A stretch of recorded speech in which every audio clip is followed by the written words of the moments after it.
KPCC അധ്യക്ഷ സ്ഥാനത്തേക്ക് K Sudhakaran വീണ്ടും നാളെ അദ്ദേഹം ചുമതലയേൽക്കും. ഹൈക്കമാൻഡ് അനുമതി നൽകി. അമൽ തേനമ്പറമ്പൻ വിവരങ്ങളുമായി ചേരുകയാണ്. അമൽ, ഇന്നലെ KPCC അധ്യക്ഷന്റെ ഭാഗത്തുനിന്ന് ഒരു ഫേസ്ബുക്ക് പോസ്റ്റൊക്കെ വന്നിരുന്നു. തനിക്ക് തിരക്കില്ല എന്നൊക്കെ പറയുമ്പോഴും അധികം ഇത് നീണ്ടുപോകില്ല, AICCയുടെ അനുമതി നേടി പെട്ടെന്ന് തന്നെ തിരികെ വരുമെന്ന കൃത്യമായ സൂചനകൾ ആ ഫേസ്ബുക്ക് പോസ്റ്റിൽ സുധാകരൻ പറയുന്നുണ്ട്. ഇന്ന് രാവിലെ ആണെങ്കിലും മാധ്യമങ്ങളെ കാണുമ്പോൾ തനിക്ക് ചില കാര്യങ്ങൾ തീർക്കാനുണ്ട്, അടുത്ത മാസം അല്ല പെട്ടെന്ന് ഉടനെ എന്നൊക്കെ തിരുത്തി താൻ പെട്ടെന്ന് തിരികെ എത്തുമെന്ന സൂചന വളരെ നിർബന്ധ ബുദ്ധിയാ പ്രകടിപ്പിക്കുന്നുണ്ടായിരുന്നു സുധാകരൻ.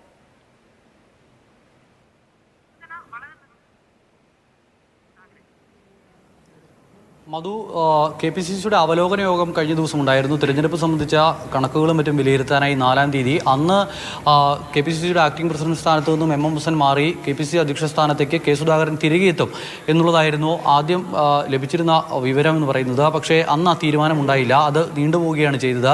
ഹൈക്കമാൻഡിൻ്റെ തീരുമാനത്തിന് ശേഷം KPCC അധ്യക്ഷ സ്ഥാനത്തേക്ക് സുധാകരൻ തിരികെ എത്തുന്നത് സംബന്ധിച്ചതിൽ പ്രഖ്യാപനമുണ്ടാകും എന്നുള്ളതാണ് പിന്നീട് പറഞ്ഞത്. എന്തായാലും അത് സംബന്ധിച്ച് വലിയ തോതിലുള്ള ചർച്ചകളും വിവാദങ്ങളും വാർത്തകളുമൊക്കെ വന്നിരുന്നു. ആ സമയത്തെല്ലാം കെ സുധാകരൻ ഒരു പരസ്യ പ്രതികരണത്തിന് തയ്യാറായിരുന്നില്ല. എന്നാൽ MM ഹസൻ കൃത്യമായി തന്നെ നിലപാട് പ്രഖ്യാപിച്ചിരുന്നു. താനങ്ങനെ ഈ പദവിയിൽ നിർബന്ധപൂർവ്വം തുടർന്നു പോകാൻ ആഗ്രഹിക്കുന്നില്ല, ഹൈക്കമാൻഡ് തീരുമാനം വന്നാൽ ഉടൻ തന്നെ പദവിയിൽ നിന്നും മാറും എന്നുള്ളതാണ്. അതിൽ ആശയക്കുഴപ്പമില്ല എന്ന് MM ഹസനും വ്യക്തമാക്കിയതാണ്. പക്ഷേ അതിന് ശേഷം പിന്നീട് ഈ വിവാദം പല രീതിയിൽ മുന്നോട്ട് പോകുന്നതിനിടെയാണ് കഴിഞ്ഞ ദിവസം KPCC പ്രസിഡന്റിൻ്റെ തന്നെ ഒരു പോസ്റ്റ് വരുന്നത്. അതിൽ പറഞ്ഞത് തനിക്ക് ധൃതിയില്ല, കുറച്ച് കാര്യങ്ങൾ ചെയ്തു തീർക്കാനുണ്ട് എന്ന് ഇപ്പോൾ മാധു പറഞ്ഞതുപോലെ അത്തരം ചില കാര്യങ്ങൾ പറഞ്ഞിരുന്നു. പക്ഷേ എങ്കിൽ പോലും അധ്യക്ഷ സ്ഥാനത്തേക്കുള്ള മടക്കം അധികം വൈകേണ്ടതില്ല എന്നുള്ളതായിരുന്നു സുധാകരൻ്റെ ഒപ്പമുള്ള ആളുകളുടെ നിലപാട്. അതനുസരിച്ചുള്ള ചർച്ചകളും മറ്റും അണിയറ നീക്കങ്ങളുമായി അവർ മുന്നോട്ട് പോയി. എന്തായാലും നാളെ തന്നെ ചുമതലയേൽക്കാനുള്ള ഒരു അനുമതി ഹൈക്കമാൻഡിൻ്റെ ഭാഗത്തു നിന്നും ഇപ്പോൾ ഉണ്ടായിട്ടുണ്ട് എന്നുള്ളതാണ് മനസ്സിലാക്കുന്നത്.